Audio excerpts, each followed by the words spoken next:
Punjabi radio USA ਤੇ ਤੁਹਾਡਾ ਸਾਰਿਆਂ ਦਾ ਸਵਾਗਤ ਹੈ। ਮੈਂ ਹਾਂ ਪ੍ਰਵੀਨ ਸ਼ਰਮਾ ਲੈ ਕੇ ਹਾਜ਼ਰ ਹਾਂ ਪ੍ਰੋਗਰਾਮ ਖਬਰ ਤੇ ਨਜ਼ਰ। ਖਬਰਾਂ ਤੇ ਨਜ਼ਰਾਂ ਮਾਰਾਂਗੇ ਜੀ ਪੰਜਾਬ ਭਾਰਤ ਸਮੇਤ ਅਹਿਮ ਵਾਪਰੀਆਂ ਘਟਨਾਵਾਂ ਤੇ ਕਰਾਂਗੇ ਚਰਚਾ। ਨਾਲ ਹੋਣਗੇ ਬਲਤੇਜ ਪੰਨੂ ਜੀ। ਪਰ ਪ੍ਰੋਗਰਾਮ ਦੇ ਵਿੱਚ ਅੱਗੇ ਵਧਣ ਤੋਂ ਪਹਿਲਾਂ ਆਪਾਂ ਨਜ਼ਰ ਮਾਰਦੇ ਹਾਂ ਸਾਡੇ ਸਪਾਂਸਰਸ ਦੇ ਉੱਤੇ ਤੇ ਧੰਨਵਾਦ ਕਰਦੇ ਹਾਂ ਉਹਨਾਂ ਦਾ। ਖਾਲਸਾ ਇੰਸ਼ੋਰੈਂਸ ਏਜੰਸੀ ਵਾਲੇ ਸਾਡੇ ਪ੍ਰੋਗਰਾਮ ਦੇ ਸਪਾਂਸਰ ਨੇ, ਜਿਨ੍ਹਾਂ ਦੇ ਨਾਲ ਤੁਸੀਂ ਕਿਸੇ ਵੀ ਤਰ੍ਹਾਂ ਦੀ ਇੰਸ਼ੋਰੈਂਸ ਲੈਣੀ ਹੈ ਤਾਂ ਸੰਪਰਕ ਕਰ ਸਕਦੇ ਹੋ। ਨੰਬਰ ਹੈ ਜੀ 408 272 2500। ਟਿਰਕੀਆਨਾ ਇਮੀਗ੍ਰੇਸ਼ਨ ਲਾਅ ਫਰਮ ਵਾਲੇ ਜੇ ਟਿਰਕੀਆਨਾ ਇਮੀਗ੍ਰੇਸ਼ਨ ਬਾਬਤ ਕੋਈ ਸਲਾਹ ਕਰਨੀ ਹੈ, ਸਵਾਲ ਕਰਨਾ ਤਾਂ ਨੰਬਰ ਡਾਇਲ ਕਰ ਸਕਦੇ ਹੋ ਜੀ 415 909 0503।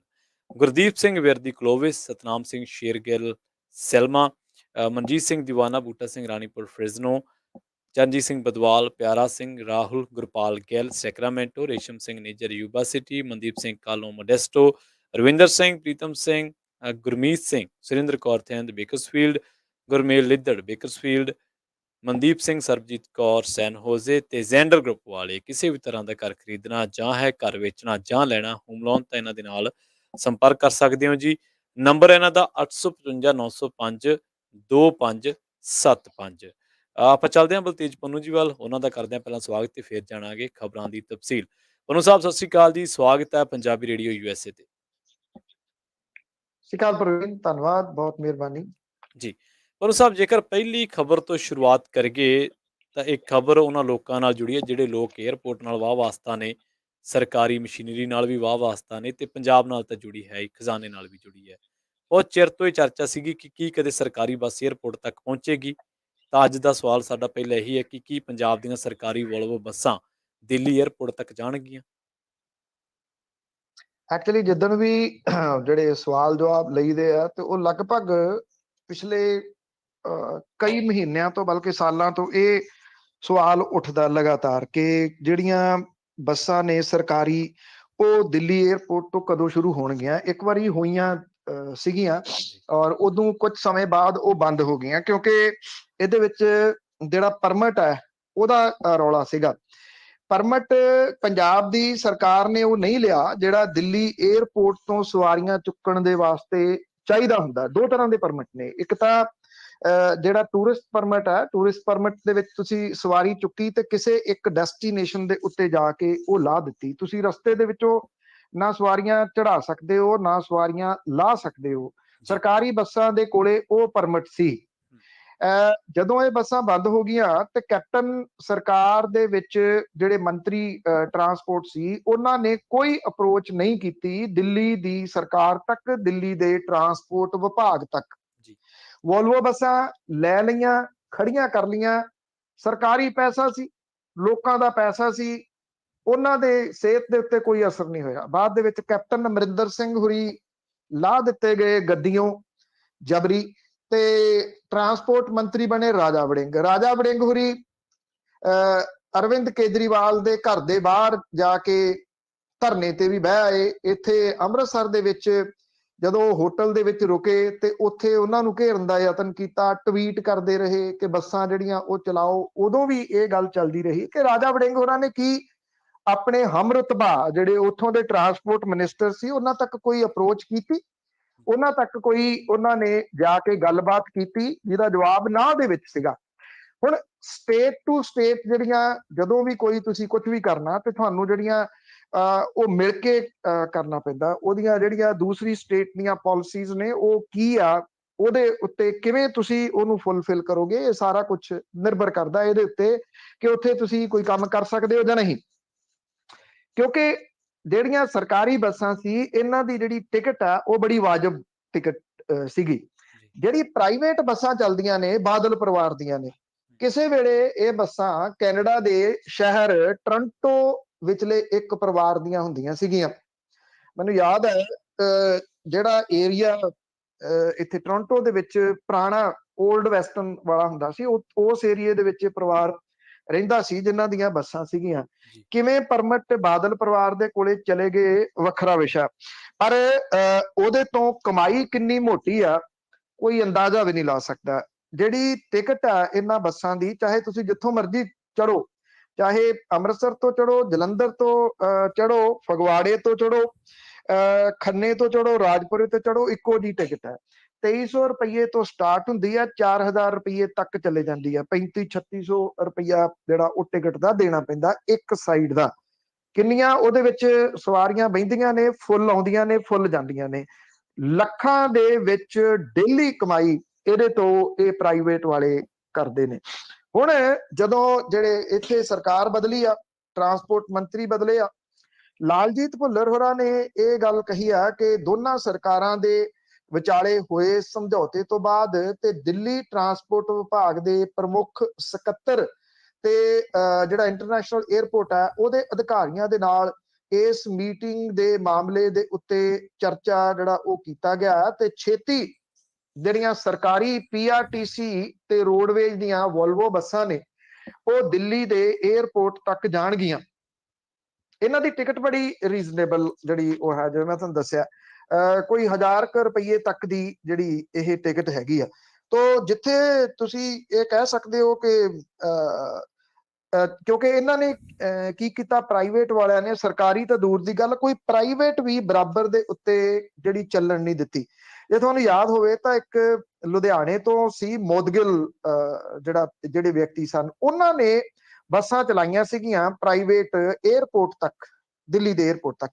ਉਹਨਾਂ ਨੂੰ ਚੱਲਣ ਨਹੀਂ ਦਿੱਤਾ ਸੀਗਾ ਔਰ ਉਹ ਬੱਸਾਂ ਤੋੜ ਦਿੱਤੀਆਂ ਸੀਗੀਆਂ ਉਸ ਵੇਲੇ। ਇੱਥੋਂ ਤੱਕ ਮਤਲਬ ਕਿ ਗੁੰਡਾਗਰਦੀ ਟਾਈਪ ਜਿਹੜੀ ਆ ਉਹ ਕਹੀ ਜਾ ਸਕਦੀ ਆ। ਹੁਣ ਇਹ ਕਾਨੂੰਨੀ ਅੜਚਣਾ ਖਤਮ ਹੋ ਜਾਣ ਦੀ ਆਸ ਹੈ ਬਹੁਤ ਜਲਦੀ, ਅਗਲੇ ਕੁਝ ਦਿਨਾਂ ਦੇ ਵਿੱਚ। ਤੇ ਇੰਟਰਨੈਸ਼ਨਲ 에ਅਰਪੋਰਟ ਦੇ ਉੱਤੇ ਪੰਜਾਬ ਸਰਕਾਰ ਦੀਆਂ ਜਿਹੜੀਆਂ ਬੱਸਾਂ ਨੇ ਉਹ ਜਾਂਦੀਆਂ ਦਿਸਣਗੀਆਂ ਤੇ ਜਿਹੜੇ ਪ੍ਰਵਾਸੀ ਭਾਈਚਾਰਾ ਹੈ ਫਿਰ ਉਹਨਾਂ ਦੀ ਵੀ ਡਿਊਟੀ ਜਿਹੜੀ ਇੰਨੀ ਕੁ ਬਣੂਗੀ ਕਿ ਉਹ ਇਹਨਾਂ ਬਹੁਤ ਵਧੀਆ ਸ਼ਾਨਦਾਰ ਬੱਸਾਂ ਨੇ, ਪ੍ਰਾਈਵੇਟ ਵਰਗੀਆਂ ਬੱਸਾਂ ਨੇ, ਉਹਨਾਂ ਨੂੰ ਉਹ ਸਹਿਯੋਗ ਕਰਨ।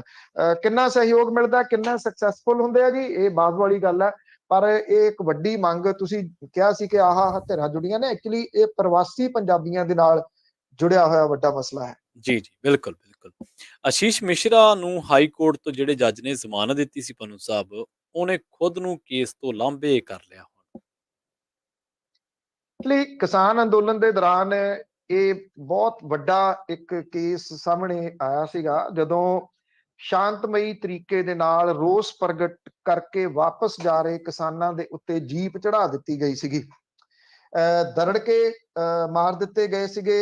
ਇੱਕ ਪੱਤਰਕਾਰ ਸੀ, ਉਹਦੇ ਵਿੱਚ 4 ਕਿਸਾਨ ਸਨ ਤੇ ਬਾਅਦ ਦੇ ਵਿੱਚ ਬੇਕਾਬੂ ਹੋਈ ਭੀੜ ਨੇ ਉੱਥੇ 3 ਦੇ ਕਰੀਬ ਲੋਕ ਕੁੱਟ-ਕੁੱਟ ਕੇ ਮਾਰ ਦਿੱਤੇ ਸੀਗੇ। ਇਹ ਘਟਨਾ ਇੰਟਰਨੈਸ਼ਨਲ ਪੱਧਰ ਦੇ ਉੱਤੇ ਚਰਚਾ ਦਾ ਵਿਸ਼ਾ ਬਣੀ ਸੀ, ਕਿਉਂਕਿ ਜੀਪ ਚਲਾਉਣ ਵਾਲਾ ਜਿਹੜਾ ਵਿਅਕਤੀ ਸੀ, ਹਾਲਾਂਕਿ ਪਹਿਲਾਂ ਲੁਕੋਇਆ ਗਿਆ ਪਰ ਬਾਅਦ ਦੇ ਵਿੱਚ ਵੀਡੀਓਜ਼ ਸਾਹਮਣੇ ਆ ਗਈਆਂ ਜਿਹਦੇ ਵਿੱਚ ਇਹ ਪਤਾ ਲੱਗਿਆ, ਦਿਸਿਆ ਕਿ ਕੇਂਦਰੀ ਗ੍ਰਹਿ ਰਾਜ ਮੰਤਰੀ ਅਜੇ ਮਿਸ਼ਰਾ ਟੈਨੀ ਦਾ ਪੁੱਤ ਆਸ਼ੀਸ਼ ਮਿਸ਼ਰਾ ਸੀ। ਆਸ਼ੀਸ਼ ਮਿਸ਼ਰਾ ਨੂੰ SIT ਨੇ ਜਾਂਚ ਲਈ ਸੱਦਿਆ। ਉਹ ਵੀ ਤਾਂ ਸੱਦਿਆ ਕਿਉਂਕਿ ਸੁਪਰੀਮ ਕੋਰਟ ਨੇ ਉਦੋਂ ਸੂਓ ਮੋਟੋ ਲੈ ਲਿਆ ਇਹਦਾ, ਇਸ ਕੇਸ ਦਾ। ਉਹ ਸੁਪਰੀਮ ਕੋਰਟ ਨੇ ਸਿੱਟ ਦੇ ਵਿੱਚ ਕੁਝ ਅਫਸਰ ਕਹਿ ਕੇ ਲਗਵਾਏ ਕਿ ਇਹ ਵੀ ਜਾਂਚ ਦੇ ਵਿੱਚ ਸ਼ਾਮਲ ਹੋਣਗੇ। ਇਲਾਹਾਬਾਦ ਹਾਈ ਕੋਰਟ ਦੇ ਵਿੱਚ ਜਦੋਂ ਜ਼ਮਾਨਤ ਦੀ ਅਰਜ਼ੀ ਲੱਗੀ ਤੇ ਹੈਰਾਨੀਜਨਕ ਤਰੀਕੇ ਦੇ ਨਾਲ ਉਥੋਂ ਆਸ਼ੀਸ਼ ਮਿਸ਼ਰਾ ਜ਼ਮਾਨਤ ਲੈ ਗਿਆ। ਸਰਕਾਰ ਜਿਹੜੀ ਆ ਇਹੋ ਜਿਹੇ ਕੇਸਾਂ ਦੇ ਵਿੱਚ, ਕਿਉਂਕਿ ਇਹ ਵਰਸਸ ਸਟੇਟ ਹੁੰਦੇ ਆ ਕੇਸ, ਉਹਦੀ ਡਿਊਟੀ ਇਹ ਬਣਦੀ ਸੀ ਕਿ ਸੁਪਰੀਮ ਕੋਰਟ ਦੇ ਵਿੱਚ ਜਾਂਦੀ ਇਸ ਜ਼ਮਾਨਤ ਦਾ ਵਿਰੋਧ ਕਰਨ ਲਈ। ਸਰਕਾਰ ਭਾਜਪਾ ਦੀ ਸੀ, ਨਹੀਂ ਗਈ। ਕਿਸਾਨ ਆਪਣੇ ਤੌਰ ਦੇ ਉੱਤੇ ਗਏ ਸੁਪਰੀਮ ਕੋਰਟ ਦੇ ਵਿੱਚ ਤੇ ਸੁਪਰੀਮ ਕੋਰਟ ਦੇ ਵਿੱਚ ਜਿਹੜੇ ਮਨੁੱਖੀ ਅਧਿਕਾਰਾਂ ਦੇ ਬਹੁਤ ਸਾਰੇ ਕੇਸ ਲੜਨ ਵਾਲੇ ਲੋਕ ਨੇ, ਜਿਹੜੇ ਵਕੀਲ ਨੇ, ਉਹਨਾਂ ਨੇ ਇਸ ਕੇਸ ਨੂੰ ਬੜੀ ਸ਼ਿੱਦਤ ਦੇ ਨਾਲ ਲੜਿਆ। ਪਿਛਲੇ ਦਿਨੀ ਸੁਪਰੀਮ ਕੋਰਟ ਨੇ ਆਸ਼ੀਸ਼ ਮਿਸ਼ਰਾ ਦੀ ਜ਼ਮਾਨਤ ਅਰਜ਼ੀ ਰੱਦ ਕਰ ਦਿੱਤੀ ਤੇ ਉਹਨੂੰ ਸਰੈਂਡਰ ਕਰਨ ਲਈ 1 ਹਫ਼ਤਾ ਦਿੱਤਾ। ਆਸ਼ੀਸ਼ ਮਿਸ਼ਰਾ ਨੇ ਸਰੈਂਡਰ ਕਰ ਦਿੱਤਾ ਤੇ ਜ਼ਮਾਨਤ ਦੀ ਅਰਜ਼ੀ ਜਿਹੜੀ ਆ ਉਹ ਲਾ ਦਿੱਤੀ ਦੁਬਾਰਾ ਤੋਂ ਫਿਰ ਹਾਈ ਕੋਰਟ ਦੇ ਵਿੱਚ। ਹੁਣ ਇਹਦੇ ਵਿੱਚ ਇੱਕ ਟਵਿਸਟ ਆਇਆ ਨਵਾਂ, ਉਹ ਇਹ ਆ ਕਿ ਹਾਈ ਕੋਰਟ ਦੇ ਜੱਜ ਜਸਟਿਸ ਰਾਜੀਵ ਸਿੰਘ ਨੇ ਇਹ ਜਿਹੜਾ ਬੈਂਚ ਸੀਗਾ ਜਿਹਦੇ ਕੋਲ ਇਹ ਐਪਲੀਕੇਸ਼ਨ ਲੱਗੀ, ਉਹਦੇ ਤੋਂ ਆਪਣੇ ਆਪ ਨੂੰ ਵੱਖ ਕਰ ਲਿਆ। ਅਜੇ ਜਿਹੜੀ ਆ ਅਦਾਲਤ ਦੇ ਵਿੱਚ ਤਰੀਕ ਨਹੀਂ ਲੱਗੀ ਕਿ ਆਸ਼ੀਸ਼ ਮਿਸ਼ਰਾ ਦੀ ਅਰਜ਼ੀ ਦੇ ਉੱਤੇ ਸੁਣਵਾਈ ਕਦੋਂ ਹੋਊਗੀ, ਇਹ ਨਹੀਂ ਪਤਾ। ਹੁਣ ਨਵਾਂ ਬੈਂਚ ਬਣੂਗਾ ਜਦੋਂ ਸੁਪਰੀਮ ਕੋਰਟ ਨੇ ਫੈਸਲਾ ਦਿੱਤਾ ਸੀਗਾ ਜ਼ਮਾਨਤ ਰੱਦ ਕਰਨ ਦਾ, ਤੇ ਉਹਦੇ ਵਿੱਚ ਬੜੀਆਂ ਗੰਭੀਰ ਟਿੱਪਣੀਆਂ ਸੁਪਰੀਮ ਕੋਰਟ ਨੇ ਕੀਤੀਆਂ ਸੀ। ਉਹਨੇ ਇਹ ਗੱਲ ਆਖੀ ਸੀ ਕਿ ਜ਼ਮਾਨਤ ਦੇ ਕਿਵੇਂ ਦਿੱਤੀ ਗਈ ਜਦੋਂ ਕਿ ਜਿਹੜੀ ਪੀੜਤ ਧਿਰ ਸੀ ਉਹਨੂੰ ਸੁਣਿਆ ਤੱਕ ਨਹੀਂ ਗਿਆ, ਕਿਉਂਕਿ ਸੁਣਵਾਈ ਕੈਮਰਿਆਂ ਦੇ ਉੱਤੇ ਹੁੰਦੀ ਸੀ, ਵੀਡੀਓ ਦੇ ਰਾਹੀਂ ਹੁੰਦੀ ਸੀਗੀ, ਹੋ ਰਹੀ ਸੀ ਉਸ ਵੇਲੇ। ਤੇ ਜਦੋਂ ਇਹਨਾਂ ਦਾ ਪੱਖ ਚੱਲਿਆ, ਆਸ਼ੀਸ਼ ਮਿਸ਼ਰਾ ਦਾ ਸੁਣ ਲਿਆ, ਜਦੋਂ ਵਿਰੋਧੀ ਜਿਹੜੇ ਪੀੜਤ ਧਿਰ ਸੀਗੀ ਉਹਨਾਂ ਦਾ ਪੱਖ ਆਉਣਾ ਸੀ, ਕੈਮਰੇ ਬੰਦ ਕਰ ਦਿੱਤੇ ਗਏ। ਇਹ ਗੱਲ ਉਦੋਂ ਸਾਹਮਣੇ ਆਈ ਸੀ। ਇਹ ਸੁਪਰੀਮ ਕੋਰਟ ਨੇ ਵੀ ਆਪਣੀਆਂ ਟਿੱਪਣੀਆਂ ਦੇ ਵਿੱਚ ਆਖਿਆ, ਕਿਉਂਕਿ ਸੁਪਰੀਮ ਕੋਰਟ ਦੀ ਨਿਗਾਹ ਇਸ ਕੇਸ ਦੇ ਉੱਤੇ ਆ, ਉਹਨੇ ਸੂਓ ਮੋਟੋ ਲਿਆ ਹੋਇਆ। ਇਹ ਜੱਜ ਨੂੰ ਪਤਾ ਕਿ ਜੇ ਉਹ ਇਸ ਬੈਂਚ ਦੇ ਵਿੱਚ ਰਹਿੰਦਾ, ਆਸ਼ੀਸ਼ ਮਿਸ਼ਰਾ ਨੂੰ ਜ਼ਮਾਨਤ ਨਹੀਂ ਮਿਲਣੀ। ਹੁਣ ਜਿਹੜਾ ਨਵਾਂ ਬੈਂਚ ਵੀ ਬਣੂਗਾ ਉਹਦੇ ਸਾਹਮਣੇ ਵੀ ਇਹ ਤਲਵਾਰ ਲਟਕਦੀ ਰਹੂਗੀ। ਇੱਕ ਤਾਂ ਪੀੜਤ ਧਿਰ ਨੂੰ ਸੁਣਨਾ ਪਊਗਾ ਬਰਾਬਰ ਦੇ ਆਧਾਰ ਦੇ ਉੱਤੇ, ਦੂਜਾ ਜੇ ਉਹਨੇ ਗਲਤ ਤਰੀਕੇ ਦੇ ਨਾਲ ਜ਼ਮਾਨਤ ਦੇਣ ਦੀ ਕੋਸ਼ਿਸ਼ ਕੀਤੀ ਤੇ ਫਿਰ ਸੁਪਰੀਮ ਕੋਰਟ ਦੀ ਨਿਗਾਹ ਦੇ ਵਿੱਚ ਉਹ ਵੀ ਆ ਜਾਣ। ਜੀ ਜੀ, ਅਗਲੀ ਖਬਰ ਵੱਲ ਪੰਨੂ ਸਾਹਿਬ ਵਧੀਏ ਤਾਂ ਜਿਹੜੇ ਡਿਫਾਲਟਰ ਨੇ, ਬਿਜਲੀ ਦੇ ਬਿੱਲ ਨੇ ਜਿਨ੍ਹਾਂ ਨੇ ਭਰੇ, ਕਰੋੜਾਂ ਰੁਪਏ ਦੇ ਡਿਫਾਲਟਰ ਨੇ, ਹੁਣ ਉਹਨਾਂ ਦੇ ਬਿਜਲੀ ਦੇ ਕਨੈਕਸ਼ਨ ਜਿਹੜੇ ਆ ਉਹ ਕੱਟੇ ਜਾਣਗੇ। ਦੇਖੋ ਡਿਫਾਲਟਰ ਕਿੰਨੇ ਕਾ, ਇਹ ਵੀ ਤੁਸੀਂ ਹੈਰਾਨ ਹੀ ਜਿਹੜੇ ਉਹ ਹੋਵੋਗੇ ਕਿ ਕਿੰਨਾ ਕੁ ਪੈਸਾ ਡਿਫਾਲਟਰਾਂ ਦਾ ਜਿਹੜਾ ਉਹ ਖੜਾ। ਜੀ ਪਿਛਲੇ ਦਿਨੀ ਇਹ ਜਿਹੜਾ ਫੈਸਲਾ ਲਿਆ ਗਿਆ ਪੰਜਾਬ ਸਰਕਾਰ ਦੇ ਵੱਲੋਂ ਜੀ ਕਿ 1 ਜੁਲਾਈ ਤੋਂ ਜਦੋਂ 300 ਯੂਨਿਟ ਬਿਜਲੀ ਦੇ ਜਿਹੜੇ ਦੇਣੇ ਆ ਮਹੀਨੇ ਦੇ, ਹਾਂਜੀ ਤੇ 2 ਮਹੀਨਿਆਂ ਦੇ ਇਹ ਹੋ ਜਾਣੇ ਆ 600 ਯੂਨਿਟ, ਵੀ ਉਦੋਂ ਪਹਿਲਾਂ ਡਿਫਾਲਟਰ ਜਿਹੜੇ ਨੇ ਉਹਨਾਂ ਤੋਂ ਪੈਸੇ ਵਸੂਲ ਕੀਤੇ ਜਾਣ, ਜਿੰਨੇ ਵੀ ਵੱਡੇ ਡਿਫਾਲਟਰ ਨੇ। ਇਹ ਵੀ ਕਿਹਾ ਜਾ ਰਿਹਾ ਹੈ ਕਿ ਮੁੱਖ ਮੰਤਰੀ ਹੋਰਾਂ ਨੇ ਵਰਬਲੀ ਇਹ ਹੁਕਮ ਦਿੱਤੇ ਆ ਕਿ ਜਿਹੜੇ ਵੱਡੇ ਡਿਫਾਲਟਰ ਨੇ, ਅਮੀਰ, ਉਹਨਾਂ ਨੂੰ ਫੜਿਆ ਜਾਵੇ, ਪਿੰਡਾਂ ਦੇ ਵਿਹੜਿਆਂ ਦੇ ਵਿੱਚ ਪਹਿਲਾਂ ਦਸਤਕ ਨਾ ਦੇ ਦਿੱਤੀ ਜਾਵੇ। ਅਕਸਰ ਹੁੰਦਾ ਇਹ ਆ ਕਿ ਜਦੋਂ ਡਿਫਾਲਟਰ ਫੜਨੇ ਹੁੰਦੇ ਆ ਤੇ ਭੱਜ ਕੇ ਜਿਨ੍ਹਾਂ ਦੇ ਉੱਤੇ ਜ਼ੋਰ ਪੈ ਜਾਂਦਾ ਉਹਨਾਂ ਨੂੰ ਘੇਰ ਲਿਆ ਜਾਂਦਾ। ਇੱਥੇ ਇਸ ਵਾਰੀ ਜਿਹੜਾ ਜੀ ਇਹ ਕਿਹਾ ਗਿਆ ਕਿ ਏਦਾਂ ਨਹੀਂ ਕਰਨਾ, ਵੱਡਿਆਂ ਨੂੰ ਪਹਿਲਾਂ ਜਿਹੜਾ ਉਹ ਫੜੋ। ਹੁਣ ਵੱਡਿਆਂ ਦੇ ਜਿਹੜੇ ਪੈਸੇ ਬਹੁਤ ਖੜੇ ਆ, ਔਰ ਜਦੋਂ ਪੈਸੇ ਖੜੇ ਆ ਤੇ ਉਹ ਦੇਣੇ ਵੀ ਪੈਣੇ ਆ, ਔਰ ਜਦੋਂ ਉਹ ਦੇਣੇ ਪੈਣੇ ਆ ਤੇ ਹੁਣ ਉਹਦੇ ਉੱਤੇ ਸਖਤੀ ਹੋਣੀ ਜਿਹੜੀ ਉਹ ਸਟਾਰਟ ਹੋ ਗਈ। ਇਸ ਵੇਲੇ ਇਹ ਕਿਹਾ ਜਾ ਰਿਹਾ ਕਿ ਜਿਹੜਾ ਬਾਰਡਰ ਜ਼ੋਨ ਹੈ ਉੱਥੇ ਕੋਈ 8,45,000 ਡਿਫਾਲਟਰ ਨੇ, 830 ਕਰੋੜ ਰੁਪਈਆ ਉਹਨਾਂ ਵੱਲ PSPCL ਦਾ ਖੜਾ। ਉੱਤਰੀ ਜ਼ੋਨ ਦੇ ਵਿੱਚ 6,14,000 ਡਿਫਾਲਟਰ ਨੇ, 512 ਕਰੋੜ ਰੁਪਈਆ ਉਹਨਾਂ ਵੱਲ ਖੜਾ। ਪੱਛਮੀ ਜ਼ੋਨ ਦੇ ਵਿੱਚ 9,42,000 ਡਿਫਾਲਟਰ ਨੇ, 800 ਕਰੋੜ ਰੁਪਈਆ ਉਹਨਾਂ ਵੱਲ ਖੜਾ। ਦੱਖਣੀ ਜ਼ੋਨ ਦੇ ਵਿੱਚ 7,39,000 ਡਿਫਾਲਟਰ ਨੇ, 1,610 ਕਰੋੜ ਰੁਪਈਆ ਉਹਨਾਂ ਵੱਲ ਖੜਾ। ਤੇ ਕੇਂਦਰੀ ਜ਼ੋਨ ਦੇ ਵਿੱਚ 4,55,000 ਡਿਫਾਲਟਰ ਨੇ, ਜਿਨ੍ਹਾਂ ਵੱਲ 670 ਕਰੋੜ ਰੁਪਈਆ ਖੜਾ PSPCL ਦਾ। ਇਹ ਬਹੁਤ ਵੱਡਾ ਜਿਹੜਾ ਜੀ ਅਮਾਉਂਟ ਹੈ ਇੱਕ। ਔਰ ਜਿਹੜੇ ਘਰੇਲੂ ਖਪਤਕਾਰ ਨੇ ਉਹਨਾਂ ਦੇ ਵੱਲ 1,860 ਕਰੋੜ ਰੁਪਏ ਦੀ ਬਕਾਇਆ ਰਕਮ ਜਿਹੜੀ ਆ ਉਹ ਖੜੀ ਆ। ਘਰੇਲੂ ਬਿਜਲੀ ਦੇ ਪੱਛਮੀ ਜ਼ੋਨ ਦੇ ਵਿੱਚ ਸਭ ਤੋਂ ਵੱਧ 8.25 ਲੱਖ ਡਿਫਾਲਟਰ ਨੇ, 460 ਕਰੋੜ ਰੁਪਏ ਉਹਨਾਂ ਵੱਲ ਜਿਹੜੇ ਉਹ ਖੜੇ ਨੇ। ਪਾਵਰਕਾਮ ਦੇ ਜਿਹੜੇ ਸੀਨੀਅਰ ਅਧਿਕਾਰੀ ਨੇ ਉਹ ਇਹ ਕਹਿੰਦੇ ਨੇ ਕਿ ਵੱਡੇ ਰਸੂਖ ਵਾਲੇ ਆਪਣੀ ਸ਼ਾਖ ਬਚਾਉਣ ਦੇ ਡਰੋਂ ਚੁੱਪਚਾਪ ਬਕਾਇਆ ਤਾਰ ਰਹੇ ਆ। ਸਿਆਸੀ ਪਹੁੰਚ ਰੱਖਣ ਵਾਲੇ ਆਪਣੀ ਵਾਹ ਲਾ ਰਹੇ ਆ। ਉਹ ਹੁਣ ਤੱਕ ਜਿਹੜੇ ਬਚਦੇ ਏਦਾਂ ਆਏ ਆ ਕਿ ਚਾਹੇ ਉਹਨਾਂ ਦੀ ਸਰਕਾਰ ਨਹੀਂ ਸੀ ਰਹਿੰਦੀ, ਦੂਜੀ ਸਰਕਾਰ ਵੀ ਉਨੀ ਕੁ ਮਦਦ ਉਹਨਾਂ ਦੀ ਕਰੀ ਜਾਂਦੀ ਸੀ। ਕਰਾ ਦਿਓ ਜੀ, 2 ਮਹੀਨੇ ਅਟਕ ਜਾਓ, 4 ਮਹੀਨੇ ਜਿਹੜੇ ਉਹ ਰੁਕ ਜਾਓ, ਇਦਾਂ ਦੀਆਂ ਗੱਲਾਂ ਦੇ ਨਾਲ ਉਹ ਡੰਗ ਟਪਾ ਲੈਂਦੇ ਸੀਗੇ। ਇਸ ਵਾਰੀ ਜਿਹੜਾ ਜੀ ਉਹਨਾਂ ਦਾ ਔਖਾ ਹੋ ਰਿਹਾ। ਔਰ ਜਲਾਲਾਬਾਦ ਦਾ ਇੱਕ ਡਿਫਾਲਟਰ ਹੈ ਜਿਹਦੇ ਵੱਲ 1 ਕਰੋੜ ਰੁਪਈਆ ਬਿਜਲੀ ਦਾ ਬਕਾਇਆ ਖੜਾ। ਇਹਨਾਂ ਦੇ ਕਨੈਕਸ਼ਨ ਜਿਹੜੇ ਆ ਉਹ ਹੁਣ ਕੱਟੇ ਜਾ ਰਹੇ ਆ। ਕੇਂਦਰੀ ਜ਼ੋਨ ਦੇ ਵਿੱਚ ਗਊਸ਼ਾਲਾ ਦਾ ਬਿੱਲ 81 ਲੱਖ ਰੁਪਈਆ ਜਿਹੜਾ ਉਹ ਖੜਾ। 499 ਵੱਡੇ ਡਿਫਾਲਟਰਾਂ ਦੇ ਬਿਜਲੀ ਕਨੈਕਸ਼ਨ ਕੱਟੇ ਆ, ਜਿਨ੍ਹਾਂ ਵੱਲ 52 ਕਰੋੜ ਰੁਪਈਆ ਜਿਹੜਾ ਉਹ ਫਸਿਆ ਹੋਇਆ। ਇੱਕ ਸਰਹੱਦੀ ਜ਼ੋਨ ਦੇ ਵਿੱਚ 165 ਕਨੈਕਸ਼ਨ ਕੱਟੇ ਗਏ ਆ। ਪਾਵਰਕਾਮ ਨੇ 132 ਵੱਡੇ ਡਿਫਾਲਟਰਾਂ ਤੋਂ 8.25 ਕਰੋੜ ਰੁਪਏ ਦੀ ਰਕਮ ਜਿਹੜੀ ਵਸੂਲੀ ਆ। ਇਹ 8.25 ਕਰੋੜ ਰੁਪਏ ਦੀ ਰਕਮ ਬੜੀ ਨਿਗੂਣੀ ਆ, ਜਿੱਡੇ ਵੱਡੇ ਡਿਫਾਲਟਰ ਇਸ ਵੇਲੇ ਜਿਹੜੇ ਆ ਉਹ ਖੜੇ ਆ, ਨੋਟਿਸ ਜਾਣੇ ਸ਼ੁਰੂ ਹੋ ਗਏ ਆ। ਜਿੱਦਾਂ ਜਿੱਦਾਂ ਨੋਟਿਸ ਜਾ ਰਹੇ ਆ, ਤਿਵੇਂ ਤਿਵੇਂ ਇਹਨਾਂ ਦੇ ਵੱਲੋਂ ਜਿਹੜੀਆਂ ਦੀ ਉਹ ਹੱਥ ਪੈਰ ਮਾਰੇ ਜਾ ਰਹੇ ਆ ਵੀ ਕਿਸੇ ਤਰੀਕੇ ਦੇ ਨਾਲ ਬਚਿਆ ਜਾ। ਜੀ।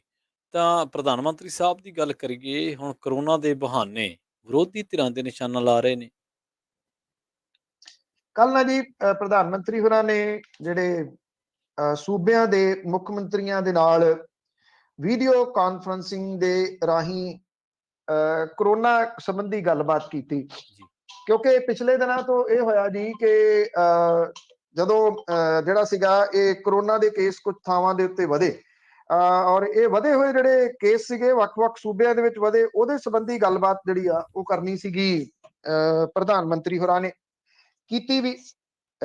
ਜਿਹੜੀ ਕੁਝ ਸਖਤੀ ਆ ਕੁਝ ਰਾਜਾਂ ਦੇ ਵਿੱਚ ਕਰੋਨਾ ਨੂੰ ਲੈ ਕੇ ਹੋ ਰਹੀ ਆ, ਜਿਵੇਂ ਚੰਡੀਗੜ੍ਹ ਦੇ ਵਿੱਚ ਮਾਸਕ ਤੋਂ ਬਿਨਾਂ ਜਿਹੜਾ ਉਹ ਨਹੀਂ ਜਾਇਆ ਜਾ ਸਕਦਾ। ਮਾਸਕ ਜ਼ਰੂਰੀ ਪੰਜਾਬ ਦੇ ਵਿੱਚ ਵੀ ਕੀਤਾ ਗਿਆ, ਪਰ ਪੰਜਾਬ ਦੇ ਵਿੱਚ ਕੋਈ ਜੁਰਮਾਨਾ, ਕੋਈ ਸਖਤੀ ਨਹੀਂ ਕੀਤੀ ਗਈ ਅਜੇ। ਇਹਦੇ ਵਿੱਚ ਪੰਜਾਬ ਦੇ ਮੁੱਖ ਮੰਤਰੀ ਵੀ ਸ਼ਾਮਲ ਸੀਗੇ, ਇਹਦੇ ਵਿੱਚ ਮਹਾਰਾਸ਼ਟਰ ਦੇ ਮੁੱਖ ਮੰਤਰੀ ਵੀ ਸ਼ਾਮਲ ਸੀ, ਇਹਦੇ ਵਿੱਚ ਪੱਛਮੀ ਬੰਗਾਲ ਦੇ ਲਗਭਗ ਸਾਰੇ ਸ਼ਾਮਲ ਸੀਗੇ। ਅੱਛਾ, ਮੁੱਦਾ ਤਾਂ ਸੀਗਾ ਜੀ ਕਰੋਨਾ ਦਾ, ਪਰ ਪ੍ਰਧਾਨ ਮੰਤਰੀ ਹੋਰਾਂ ਨੇ ਨਿਸ਼ਾਨਾ ਲਾਇਆ ਇਹਦੇ ਵਿੱਚ ਕੁਝ ਰਾਜਾਂ ਦੇ ਵਿੱਚ ਪੈਟਰੋਲ ਡੀਜ਼ਲ ਦੀਆਂ ਉੱਚੀਆਂ ਕੀਮਤਾਂ ਦਾ। ਔਰ ਉਹਨਾਂ ਨੇ ਜਿਹੜੀ ਇਹ ਅਪੀਲ ਕੀਤੀ ਸੂਬਿਆਂ ਨੂੰ ਕਿ ਆਮ ਆਦਮੀ ਨੂੰ ਰਾਹਤ ਦੇਣ ਦੇ ਵਾਸਤੇ ਦੇਸ਼ ਹਿੱਤ 'ਚ ਤੇਲ ਕੀਮਤਾਂ ਤੋਂ ਵੈਟ ਘਟਾਇਆ ਜਾਵੇ। ਇਹ ਕਿਹਾ ਕਿ ਇਸ ਵੇਲੇ ਜਿਹੜਾ ਸੰਕਟ ਹੈ ਉਹਦੇ ਵਿੱਚ ਸਾਰੇ ਸੂਬੇ ਸਹਿਕਾਰੀ ਸੰਘਵਾਦ ਦੀ ਭਾਵਨਾ ਦੇ ਨਾਲ ਜਿਹੜਾ ਉਹ ਕੰਮ ਕਰਨ, ਤੇ ਇਹ ਕਿਹਾ ਕਿ ਉਹਨਾਂ ਦੀ ਸਰਕਾਰ ਨੇ ਪਿਛਲੇ ਸਾਲ ਨਵੰਬਰ ਦੇ ਵਿੱਚ ਪੈਟਰੋਲ ਤੇ ਡੀਜ਼ਲ ਤੋਂ ਐਕਸਾਈਜ਼ ਡਿਊਟੀ ਘਟਾਤੀ ਸੀ। ਕਈ ਸੂਬਿਆਂ ਨੇ ਤੇਲ ਕੀਮਤਾਂ ਦੇ ਵਿੱਚ 6 ਮਹੀਨਿਆਂ ਤੋਂ ਬਾਅਦ ਵੀ ਕੋਈ ਕਟੌਤੀ ਨਹੀਂ ਕੀਤੀ। ਇਹ ਕਿਹਾ ਕਿ ਲੋਕਾਂ ਦੇ ਨਾਲ ਬੇਇਨਸਾਫੀ ਹੈ ਤੇ ਗੁਆਂਢੀ ਸੂਬਿਆਂ ਦੇ ਵਾਸਤੇ ਨੁਕਸਾਨਦੇਹੀ ਹੈ। ਔਰ ਜਿਹੜਾ ਸਮਾਪਤੀ ਤੋਂ ਬਾਅਦ ਜਿਹੜਾ ਭਾਸ਼ਣ ਸੀਗਾ ਇਹ ਤੇਲ ਦੀਆਂ ਕੀਮਤਾਂ ਦੇ ਉੱਤੇ ਜਿਹੜਾ ਉਹ ਕੇਂਦਰਿਤ ਰਿਹਾ। ਹੁਣ ਬਹੁਤਿਆਂ ਨੂੰ ਸੂਬਿਆਂ ਨੂੰ ਇਹ ਗੱਲ ਨਹੀਂ ਸਮਝ ਆ ਰਹੀ ਸੀਗੀ ਕਿ ਇਹ ਮੀਟਿੰਗ ਤੇਲ ਦੀਆਂ ਕੀਮਤਾਂ ਨੂੰ ਲੈ ਕੇ ਸੱਦੀ ਗਈ ਆ ਜਾਂ ਫਿਰ ਕਰੋਨਾ ਦੇ ਬਾਰੇ ਦੇ ਵਿੱਚ ਜਿਹੜੀ ਉਹ ਸੱਦੀ ਗਈ ਆ। ਕੇਂਦਰ ਦੀ ਸਰਕਾਰ ਨੇ ਘੱਟ ਜ਼ਰੂਰ ਕੀਤਾ ਜਿਹੜਾ ਨਵੰਬਰ ਦੇ ਮਹੀਨੇ ਦੇ ਵਿੱਚ, ਪਰ ਇਸ ਵੇਲੇ ਕਿੰਨਾ ਇਹ ਸਭ ਨੂੰ ਪਤਾ। ਪੰਜਾਬ ਉਹਨਾਂ ਸੂਬਿਆਂ ਦੇ ਵਿੱਚ ਨਹੀਂ ਗਾ ਜਿਹਨੇ ਵੈਟ ਨਹੀਂ ਘਟਾਇਆ, ਪੰਜਾਬ ਨੇ ਵੀ ਵੈਟ ਜਿਹੜਾ ਉਹ ਘਟਾਇਆ ਸੀਗਾ। ਇਹਦੇ ਉੱਤੇ ਸਿਆਸਤ ਜਿਹੜੀ ਉਹ ਹੋਣੀ ਸ਼ੁਰੂ ਹੋ ਗਈ। ਜਿਹੜੇ ਮਹਾਰਾਸ਼ਟਰ ਦੇ ਮੁੱਖ ਮੰਤਰੀ ਨੇ ਉਧਵ ਠਾਕਰੇ, ਉਹਨਾਂ ਨੇ ਇਹ ਕਿਹਾ ਕਿ ਪੈਟਰੋਲ ਤੇ ਡੀਜ਼ਲ ਦੇ ਰੂਪ ਦੇ ਵਿੱਚ ਮਹਾਰਾਸ਼ਟਰ ਚੋਂ 26,500 ਕਰੋੜ ਰੁਪਏ ਦੀ ਕਮਾਈ ਹੁੰਦੀ ਹੈ।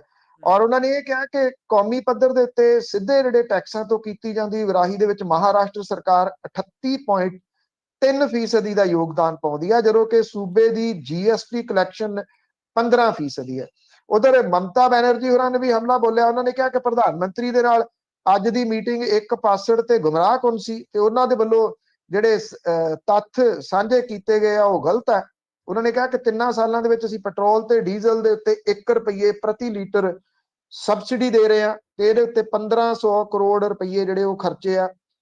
ਤਿਰਵਨੰਤਪੁਰਮ ਦੇ ਵਿੱਚ ਕੇਰਲਾ ਦੇ ਵਿੱਤ ਮੰਤਰੀ ਨੇ ਇਹ ਗੱਲ ਕਹੀ ਆ ਕਿ ਤੇਲ ਦੇ ਰੇਟ ਕੇਂਦਰ ਦੇ ਵਿੱਚੋਂ ਲਾਏ ਗਏ ਸੈਸ ਤੇ ਸਰਚਾਰਜ ਕਰਕੇ ਵਧੇ ਜੀ।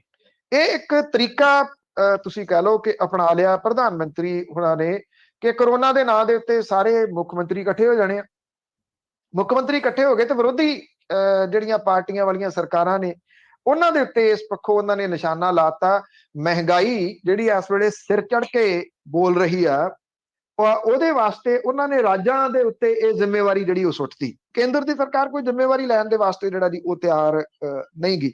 ਮਹਿੰਗਾਈ ਕਿੰਨੀ ਕੁ ਹੈ, ਇੱਥੇ ਲੋਕ ਚੁਟਕਲਿਆਂ ਦੇ ਰੂਪ ਦੇ ਵਿੱਚ ਉਸ ਮਹਿੰਗਾਈ ਨੂੰ ਜਿਹੜਾ ਕਿਸੇ ਤਰੀਕੇ ਨਾਲ ਭੁੱਲਣ ਦੀ ਕੋਸ਼ਿਸ਼ ਦੇ ਵਿੱਚ ਨੇ।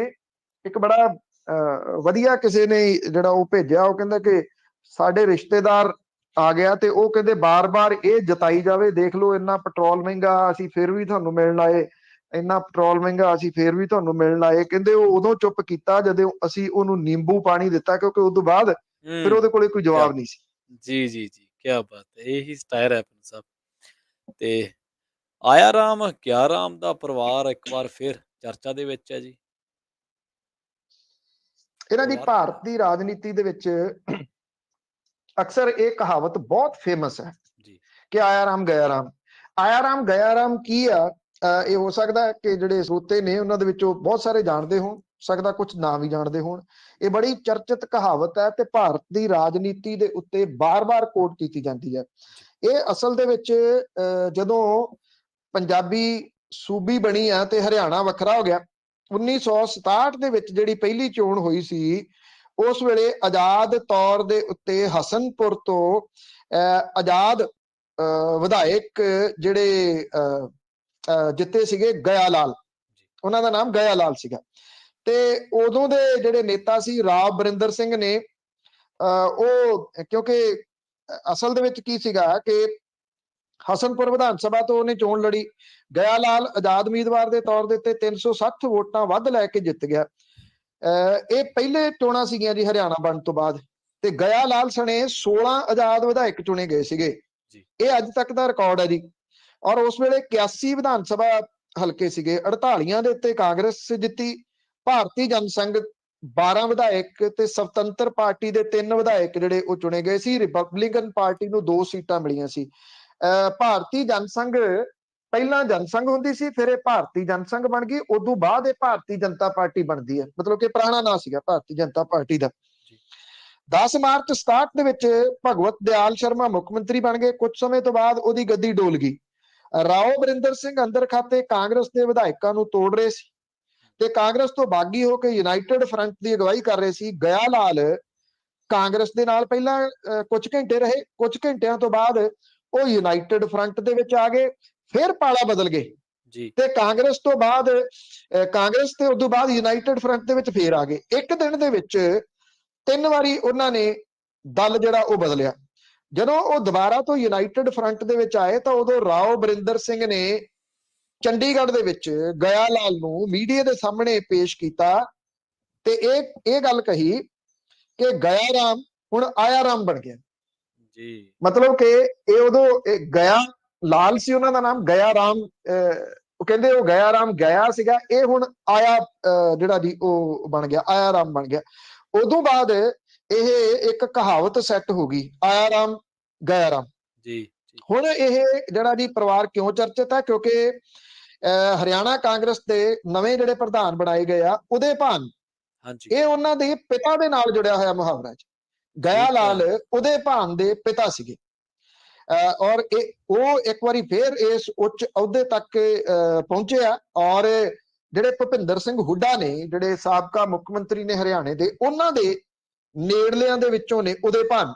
ਸਰਪੰਚੀ ਤੋਂ ਉਹਨੇ ਆਪਣਾ ਕੈਰੀਅਰ ਜਿਹੜਾ ਉਹ ਸ਼ੁਰੂ ਕੀਤਾ ਸੀ। ਇਹ ਕਿਹਾ ਜਾਂਦਾ ਕਿ ਉਦੇ ਭਾਨ ਪਲਵਲ ਡਿਸਟ੍ਰਿਕਟ ਦੇ ਹੋਡਲ ਦੇ ਹਸਨਪੁਰ ਰਿਜ਼ਰਵ ਖੇਤਰ ਤੋਂ 3 ਵਾਰੀ ਵਿਧਾਇਕ ਰਹੇ ਆ। 19 ਦੇ ਵਿੱਚ ਉਹ ਚੋਣ ਹਾਰ ਗਏ ਸੀਗੇ ਤੇ ਉਹਨਾਂ ਦੇ ਪਿਤਾ ਗਿਆ ਲਾਲ ਹੁਣ ਤਾਂ ਹੈ ਨਹੀਂ ਦੁਨੀਆ 'ਚ, ਉਹ 2 ਵਾਰੀ ਵਿਧਾਇਕ ਰਹੇ ਆ। ਗਰਾਊਂਡ ਦੇ ਨੇਤਾ ਦੇ ਤੌਰ ਦੇ ਉੱਤੇ ਜਾਣੇ ਜਾਂਦੇ ਆ, ਪਰ ਨਾਲ ਦੀ ਨਾਲ ਜਿਹੜੀ ਇਹ ਚੀਜ਼ ਉਹਨਾਂ ਦੇ ਨਾਲ ਜੁੜੀ ਹੋਈ ਆ ਨਾ, ਆਇਆ ਰਾਮ ਗਿਆ ਰਾਮ, ਇਹ ਉਹਨਾਂ ਦੇ ਪਰਿਵਾਰ ਦੇ ਨਾਲ ਜੁੜੀ ਹੋਈ ਆ। ਔਰ ਇਸ ਕਰਕੇ ਉਹ ਫੇਰ ਚਰਚਾ ਦੇ ਵਿੱਚ ਹੋ ਗਈ ਕਿ ਇਹ ਠੀਕ ਆ ਕਿ ਇਸ ਵੇਲੇ ਉਹ ਇਸ ਉੱਚ ਅਹੁਦੇ ਦੇ ਉੱਤੇ ਤਾਂ ਪਹੁੰਚ ਗਏ, ਪਰ ਇਹ ਜਿਹੜੀ ਕਹਾਵਤ ਹੈ ਕੀ ਉਹਨਾਂ ਦਾ ਪਿੱਛਾ ਕਦੀ ਛੱਡ ਸਕੂਗੀ? ਇਹ ਵੱਡਾ ਸਵਾਲ ਹੈ ਜੀ। ਬਿਲਕੁਲ। ਤਾਂ ਪਨੂ ਸਾਹਿਬ ਅਗਲੀ ਖਬਰ ਵੱਲ ਵਧੀਏ ਤਾਂ ਨੈਸ਼ਨਲ ਗ੍ਰੀਨ ਟ੍ਰਿਬਿਊਨਲ ਦੀ ਜਿਹੜੀ ਟੀਮ ਆ ਉਹਨੇ ਇੱਕ ਵਾਰ ਫਿਰ ਲੁਧਿਆਣਾ ਦਾ ਦੌਰਾ ਕੀਤਾ ਜੀ। ਦੇਖੋ, ਇਹ ਐਕਚੁਅਲੀ ਜਿਹੜੀ ਪਿਛਲੇ ਦਿਨਾਂ ਦੇ ਵਿੱਚ ਤਾਜਪੁਰ ਰੋਡ ਨੇੜੇ ਬੁੱਢੇ ਨਾਲੇ ਤੇ ਕੂੜੇ ਦੇ ਡੰਪ ਦਾ ਦੌਰਾ ਕਰਨ ਦੇ ਵਾਸਤੇ ਆਈ ਸੀ। ਨੈਸ਼ਨਲ ਗ੍ਰੀਨ ਟ੍ਰਿਬਿਊਨਲ ਦੀ ਜਿਹੜੀ ਟੀਮ ਆ ਉਹ ਬਾਰ-ਬਾਰ ਆ ਰਹੀ ਹੈ ਪੰਜਾਬ ਦੇ ਵਿੱਚ ਜੀ। ਵੈਸੇ ਉਹਦਾ ਆਉਣਾ ਮੇਰੀ ਜਾਚੇ ਬਹੁਤ ਚੰਗਾ ਆ। ਉਹ ਇਸ ਕਰਕੇ ਆ ਕਿ ਘੱਟੋ ਘੱਟ ਉਹ ਕਿਸੇ ਵੀ ਬਹਾਨੇ ਆਵੇ ਤੇ ਬੁੱਢਾ ਨਾਲਾ ਤਾਂ ਵੇਖਦੀ ਹੈ ਨਾ, ਕਿਉਂਕਿ ਸਤਿਆਨਾਸ਼ ਜਿਹੜਾ ਉਹ ਕੀਤਾ ਪਿਆ ਇਸ ਬੁੱਢੇ ਨਾਲੇ ਨੇ। ਸਤਲੁਜ ਦਰਿਆ ਦਾ ਸਤਿਆਨਾਸ਼ ਜਿਹੜਾ ਜੀ ਉਹ ਕਰ ਦਿੱਤਾ। ਕੋਈ ਨਾਲਾ ਜਿਹੜਾ ਉਹ ਦਰਿਆ ਨੂੰ ਨਿਗਲ ਸਕਦਾ, ਇਹ ਇੱਥੇ ਲੁਧਿਆਣੇ ਦੇ ਵਿੱਚ ਜਿਹੜਾ ਉਹ ਵੇਖਿਆ ਜਾ ਸਕਦਾ।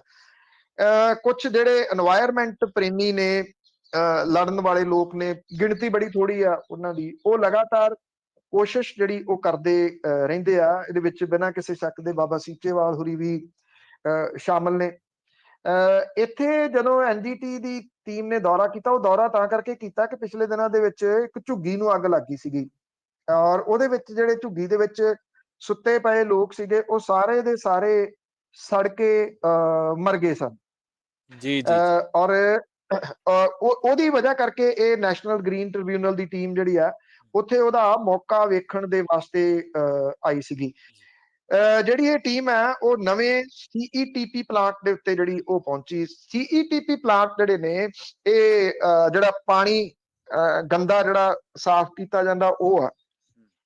ਅੱਛਾ, ਹੁਣ ਇਹ ਜਿਹੜਾ ਪਾਣੀ ਤਾਂ ਸਾਫ਼ ਕਰ ਦਿੰਦੇ ਨੇ, ਪਰ ਉਹਦੀ ਰਿਐਲਿਟੀ ਇਹ ਆ ਕਿ ਕਿਉਂਕਿ ਜਿਹੜਾ ਮੱਤੇਵਾੜਾ ਜੰਗਲ ਹੋ ਗਿਆ ਜਾਂ ਬੁੱਢਾ ਨਾਲਾ ਹੋ ਗਿਆ, ਇਹਦੇ ਵਾਸਤੇ ਜਿਹੜੀ ਟੀਮ ਲੜਦੀ ਰਹੀ ਆ ਪਿਛਲੇ ਸਾਲਾਂ ਤੋਂ, ਉਹਦਾ ਪਾਰਟ ਇੱਕ ਛੋਟਾ ਜਿਹਾ ਮੈਂ ਵੀ ਜਿਹੜਾ ਵੀ ਹੈਗਾ। ਤਾਂ ਉਹ ਜਦੋਂ ਜਿਹੜੀ ਇੱਥੇ ਪੋਲਿਊਸ਼ਨ ਕੰਟਰੋਲ ਬੋਰਡ ਹੈ, ਉਹਦਾ ਨਾਂ ਹੀ ਆ ਪੋਲਿਊਸ਼ਨ ਕੰਟਰੋਲ ਬੋਰਡ, ਕੰਟਰੋਲ ਤਾਂ ਕਰਦਾ ਨਹੀਂ, ਉਹਦੇ ਦੇ ਨਾਲ ਜਦੋਂ ਮੀਟਿੰਗ ਹੋਈ ਸੀਗੀ, ਤੇ ਉਸ ਮੀਟਿੰਗ ਦੇ ਵਿੱਚ ਉਹਨਾਂ ਨੇ, ਮੈਂ ਉਹਨਾਂ ਨੂੰ ਇੱਕ ਗੱਲ ਪੁੱਛੀ ਸੀ ਸਿੱਧਮ ਸਿੱਧੀ, ਕਿ ਕੀ ਜਿਹੜਾ ਇਹ ਪਲਾਂਟ ਨੇ, ਜਿਹੜਾ ਤੁਸੀਂ ਪਾਣੀ ਸਾਫ਼ ਕਰਦੇ ਹੋ, ਉਹ ਪਾਣੀ ਸਾਫ਼ ਕਰਨ ਤੋਂ ਬਾਅਦ ਪੀਣ ਯੋਗ ਹੁੰਦਾ, ਕਿਸ ਲੈਵਲ ਦਾ ਹੁੰਦਾ?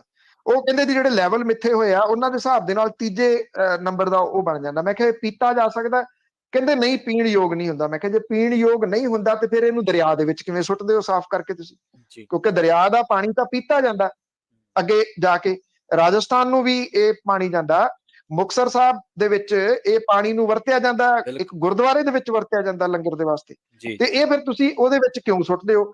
ਹਾਂ, ਇੰਨਾ ਜ਼ਰੂਰ ਹੈ ਕਿ ਕਾਗਜ਼ੀ ਪੱਤਰੀ ਇਹ ਲਾਏ ਜਾ ਰਹੇ ਨੇ। ਅਧਿਕਾਰੀਆਂ ਦੇ ਨਾਲ ਮੀਟਿੰਗ ਕਰਨ ਤੋਂ ਬਾਅਦ ਪਲਾਂਟ ਤੋਂ ਬਾਹਰ ਨਿਕਲਦਿਆਂ ਹੋਇਆ ਜਿਹੜੇ ਨੇ ਜੀ, ਇਹ 2 ਏਕੜ ਖਾਲੀ ਪਲਾਟ 'ਚ ਪਏ ਕੂੜੇ ਦੇ ਢੇਰ ਦੇ ਉੱਤੇ ਇਹਨਾਂ ਦੀ ਨਿਗਾਹ ਜਿਹੜੀ ਉਹ ਪੈ ਗਈ। ਉਹਨਾਂ ਨੇ ਉੱਥੇ ਰੁਕ ਕੇ ਜਿਹੜੇ ਨਿਗਮ ਕਮਿਸ਼ਨਰ ਨੇ, ਉਹਦੀ ਤਕੜੀ ਕਲਾਸ ਲਾਈ, ਔਰ ਇਹ ਕਿਹਾ ਕਿ ਇਹਦੇ ਸੰਬੰਧੀ ਰਿਪੋਰਟ ਦੇਣ ਦੇ ਨਾਲ ਸ਼ਹਿਰਾਂ ਦੇ ਵਿੱਚ ਪਏ ਜਿਹੜੇ ਕੂੜੇ ਨੇ, ਉਹਦੇ ਸੰਬੰਧੀ ਰਿਪੋਰਟ ਦਿੱਤੀ ਜਾਵੇ। ਬਾਬਾ ਬਲਬੀਰ ਸਿੰਘ ਸੀਚੇਵਾਲ ਸੀਗੇ ਜੀ, ਉਹਨਾਂ ਨੇ ਇਹ ਕਿਹਾ ਕਿ ਡੰਪ ਦੇ ਨੇੜੇ ਸਾਹ ਲੈਣਾ ਵੀ ਔਖਾ, ਔਰ ਇਹ ਨਗਰ ਨਿਗਮ ਦੀਆਂ ਗਲਤੀਆਂ ਕਰਕੇ ਪੈਦਾ ਹੋਇਆ, ਜਿਹਦਾ ਖਮਿਆਜ਼ਾ ਸ਼ਹਿਰ ਦੇ ਲੋਕ ਭੁਗਤ ਰਹੇ ਆ, ਔਰ ਇਲਾਕੇ ਦਾ ਪਾਣੀ ਗੰਦਾ ਜਿਹੜਾ ਹੋ ਗਿਆ। ਡੰਪ ਦੀ ਜਿਹੜਾ ਜੀ ਉਹ ਅੱਗ ਕਰਕੇ ਕਈ ਮੌਤਾਂ ਹੁਣ ਤੱਕ ਹੋ ਚੁੱਕੀਆਂ ਹੋਈਆਂ ਨੇ। ਸਵਾਲ ਜਿਹੜਾ ਨਾ ਪ੍ਰਵੀਨ ਜੀ, ਇੱਥੇ ਜਿਹੜਾ ਅਖੀਰ ਇੱਥੇ ਹੁੰਦਾ ਕਿ ਕੀ ਸਰਕਾਰਾਂ ਤੇ ਨੈਸ਼ਨਲ ਗ੍ਰੀਨ ਟ੍ਰਿਬਿਊਨਲ ਉਹਨਾਂ ਦੀਆਂ ਸਖਤੀਆਂ ਜਿਹੜੀਆਂ ਨੇ, ਉਹ ਇਹ ਸਭ ਕਾਸੇ ਤੋਂ ਬਚਾ ਲੈਣਗੀਆਂ? ਜਿਹੜੀਆਂ ਸ਼ਾਇਦ ਨਹੀਂ, ਕਿਉਂਕਿ ਜਿੰਨੀ ਦੇਰ ਤੱਕ ਆਮ ਵਿਅਕਤੀ ਆਪਣੀ ਜ਼ਿੰਮੇਵਾਰੀ ਨਹੀਂ ਸਮਝਦਾ, ਉਨੀ ਦੇਰ ਤੱਕ ਇਹਨਾਂ ਮਸਲਿਆਂ ਦੇ ਉੱਤੇ ਕੁਝ ਨਹੀਂ ਹੋ ਸਕਣਾ। ਅਸੀਂ ਦਰਿਆਵਾਂ ਤੇ ਉੱਤੇ ਦੇਖ ਲੈਣਾ, ਜਦੋਂ ਤੁਸੀਂ ਪੁਲ ਕ੍ਰਾਸ ਕਰਦੇ ਹੋ, ਨਹਿਰਾਂ ਦੇ ਉੱਤੇ ਦੇਖ ਲੈਣਾ, ਸਕੂਟਰ ਗੱਡੀਆਂ ਪਾਰਕ ਕਰਕੇ ਪਤਾ ਨਹੀਂ ਕਿੱਥੋਂ ਕਿੱਥੋਂ ਸਮਾਨ ਲਿਆ ਕੇ ਦਰਿਆਵਾਂ ਨਹਿਰਾਂ ਦੇ ਵਿੱਚ ਸੁੱਟ ਕੇ ਅਸੀਂ ਗੰਦ ਪਾ ਰਹੇ ਹਾਂ। ਕਹਿਣ ਨੂੰ ਇਹ ਲੋਕ ਆਪਣੇ ਜਿਹੜਾ ਜੀ ਉਹ ਚੰਗੇ ਭਵਿੱਖ ਦੇ ਵਾਸਤੇ ਵਿੱਚ ਸੁੱਟ ਰਹੇ ਨੇ, ਪਰ ਇੱਕ ਗੱਲ ਜਿਹੜੀ ਜੀ ਇਹ ਨਹੀਂ ਜਾਣਦੇ ਕਿ ਪਾਣੀ ਦੇ ਵਿੱਚ ਕੋਈ ਚੀਜ਼ ਜਿਹੜੀ ਸੁੱਟਣੀ, ਉਹ ਆਪਣੇ ਆਪ ਹੀ ਤੁਹਾਡੇ ਕੋਲੇ ਹੀ ਆਉਣੀ ਹੈ ਅਖੀਰ ਮੁੜ ਕੇ। ਜੀ, ਜੀ, ਬਿਲਕੁਲ, ਬਿਲਕੁਲ। ਜਿਹੜਾ ਸ੍ਰੀ ਮੁਕਤਸਰ ਸਾਹਿਬ ਤੋਂ ਲੈ ਕੇ ਤੇ ਫਰੀਦਕੋਟ ਦਾ ਕੁਝ ਹਿੱਸਾ, ਉਸ ਤੋਂ ਬਾਅਦ ਅਬੋਹਰ ਦਾ ਕੁਝ ਹਿੱਸਾ, ਮਲੋਟ ਦਾ ਕੁਝ ਹਿੱਸਾ, ਇੱਥੇ ਕਾਲੇ ਪੀਲੀਏ ਤੇ ਕੈਂਸਰ ਦਾ ਬਹੁਤ ਵੱਡਾ ਕਾਰਨ ਇਸ ਮਾੜੇ ਪ੍ਰਦੂਸ਼ਿਤ ਨਹਿਰੀ ਪਾਣੀ ਨੂੰ ਕਿਹਾ ਜਾਂਦਾ। ਪੰਨੂ ਸਾਹਿਬ, ਤੁਸੀਂ ਤਾਂ ਲਗਾਤਾਰ ਉਸ ਟੀਮ ਨਾਲ ਜੁੜੇ ਹੋਏ ਹੋ ਜਿਹੜੀ ਜਦੋਜਹਿਦ ਕਰ ਰਹੀ ਆ। ਤਾਂ ਆਖਿਰ ਦੇ ਵਿੱਚ ਗੱਲ ਕਰੀਏ ਪੰਨੂ ਸਾਹਿਬ, ਵੱਧ ਰਹੀ ਗਰਮੀ ਦੀ, ਪੰਜਾਬ ਤੇ ਹਰਿਆਣਾ ਹੁਣ ਭੱਠ ਵਾਂਗੂ ਤਪੀ ਜਾਂਦੇ ਆ ਜੀ। ਹਲੇ ਮਈ ਜੂਨ ਤਾਂ ਆਉਣੀ ਆ ਬਾਅਦ ਦੇ ਵਿੱਚ। ਇਹ ਮੁੱਦਾ ਉਸੇ ਨਾਲ ਹੀ ਜੁੜਿਆ ਹੋਇਆ ਜਿਹਦੀ ਆਪਾਂ ਹੁਣ ਗੱਲ ਕਰਕੇ ਹਟੇ ਹਾਂ, এনवायरमेंट ਦੇ ਨਾਲ ਹੀ ਜੁੜਿਆ ਹੋਇਆ ਹੈ। ਆਪਾਂ ਜਿਹੜੇ ਨਾ ਇੱਥੇ ਮੂਣਕ ਦੇ ਏਰੀਏ ਦੇ ਵਿੱਚ ਤਕਰੀਬਨ ਅੱਧੀ ਦਰਜਨ ਪਿੰਡਾਂ ਨੂੰ ਅੱਗ ਨੇ ਘੇਰ ਲਿਆ ਜੀ ਪਰਸੋਂ ਜੀ। ਔਰ ਤੁਸੀਂ ਖੇਤੀ ਨਾਲ ਸੰਬੰਧਿਤ ਹੋ, ਚਲੋ ਪਰਾਲੀ ਦੇ ਵੇਲੇ ਤਾਂ ਇਹ ਐਕਸਕਿਊਜ਼ ਦੇ ਦਿੱਤਾ ਜਾਂਦਾ ਜੀ ਕਿ ਅਸੀਂ ਪੈਲੀ ਵਿਹਲੀ ਕਰਨੀ ਆ ਜੀ। ਹੁਣ ਜਦੋਂ ਜਿਹੜਾ ਨਾੜ ਹੈ, ਕਣਕ ਦਾ ਨਾੜ ਹੈ, ਉਹ ਤਾਂ 90% ਤੋਂ ਜ਼ਿਆਦਾ ਰੀਪਰ ਦੇ ਨਾਲ ਤੂੜੀ ਬਣਾ ਲਈ ਜਾਂਦੀ ਹੈ, ਔਰ ਕਿੰਨੀ ਕੁ ਕਿਤੇ ਉਹ ਨਾੜ ਰਹਿ ਜਾਂਦਾ, ਉਹਨੂੰ ਵੀ ਅੱਗ ਲਾਈ ਜਾ ਰਹੀ ਹੈ। ਇਹ ਚੀਜ਼ ਭੁੱਲ ਕੇ ਕਿ 42 ਡਿਗਰੀ ਤਾਪਮਾਨ ਇਸ ਵੇਲੇ ਪੰਜਾਬ ਦੇ ਵਿੱਚ ਹੈ, ਇੰਨਾ ਕੁ ਨਾੜ ਤਾਂ ਸੰਭਾਲਿਆ ਜਾ ਸਕਦਾ ਉਹਦੇ ਵਿੱਚ। ਔਰ ਜਿਹੜੇ ਮਿੱਤਰ ਕੀੜੇ ਨੇ ਉਹ ਮਾਰੇ ਜਾਂਦੇ ਨੇ, ਸੜਕਾਂ ਦੇ ਕੰਢੇ ਲੱਗੇ ਰੁੱਖ ਵਿਚਾਰੇ ਝੁਲਸ ਜਾਂਦੇ ਆ। 42 ਡਿਗਰੀ ਤਾਪਮਾਨ ਦੇ ਵਿੱਚ ਜੇ ਰੁੱਖ ਖੜਾ, ਤੇ ਉਹਦੀ ਵਜ੍ਹਾ ਕਰਕੇ ਮਨੁੱਖ ਖੜਾ ਜੀ। ਬਿਲਕੁਲ। ਉਹਨਾਂ ਨੂੰ ਝੁਲਸਾਇਆ ਜਿਹੜਾ ਜੀ ਉਹ ਜਾ ਰਿਹਾ। 6 ਪਿੰਡਾਂ ਨੂੰ ਅੱਗ ਲੱਗ ਗਈ ਹੂੰ, ਔਰ 6 ਪਿੰਡਾਂ ਦੇ ਵਿੱਚ ਜਿੰਨੇ ਕੁੱਪ ਸੀ ਉਹ ਸੜ ਕੇ ਸੁਆਹ ਹੋ ਗਏ। ਡੰਗਰ ਜਿਹੜੇ ਬੱਧੇ ਸੀਗੇ ਜੀ ਉਹ ਝੁਲਸ ਗਏ ਇਹਦੇ ਵਿੱਚ। ਇਹ ਖਬਰਾਂ ਬਾਹਰ ਨਹੀਂ ਆ ਰਹੀਆਂ। ਮੈਂ ਕੱਲ ਵੀਡੀਓ ਸ਼ੇਅਰ ਕੀਤੀ ਸੀਗੀ ਆਪਣੇ ਪੇਜ ਦੇ ਉੱਤੇ, ਉਹ ਤੁਸੀਂ ਦੇਖਣਾ ਕਿੱਡਾ ਜੀ, ਡਰਾਉਣਾ ਮੰਜ਼ਰ ਜਿਹੜਾ ਉਹ ਪੇਸ਼ ਕਰ ਰਿਹਾ। ਪੰਜਾਬ, ਹਰਿਆਣਾ, ਈਵਨ ਹਿਮਾਚਲ ਜਿਹੜਾ ਉਹ ਇਸ ਵੇਲੇ ਤਪ ਰਿਹਾ। 42 ਡਿਗਰੀ ਤੋਂ ਪਾਰਾ ਜਿਹੜਾ ਉਹ ਤਪ ਗਿਆ। ਠੀਕ ਹੈ। ਇਹ ਕਿਹਾ ਜਾ ਰਿਹਾ ਕਿ ਅਗਲੇ ਕੁਝ ਦਿਨਾਂ ਦੇ ਵਿੱਚ ਇਹ ਤਾਪਮਾਨ 45 ਡਿਗਰੀ ਨੂੰ ਜਿਹੜਾ ਉਹ ਪਹੁੰਚੂਗਾ। ਹੂੰ, ਔਰ ਜਿਹੜਾ ਨਾਲ ਦੀ ਨਾਲ ਮੌਸਮ ਵਿਭਾਗ ਇਹ ਵੀ ਕਹਿ ਰਿਹਾ ਕਿ ਇਹ ਜਿਹੜੀ ਲੂ ਚੱਲਣੀ ਆ ਔਰ 1 ਮਈ ਸਭ ਤੋਂ ਜਿਹੜਾ ਗਰਮ ਦਿਨ ਹੋਊਗਾ ਇਸ ਸਮਰ ਦਾ।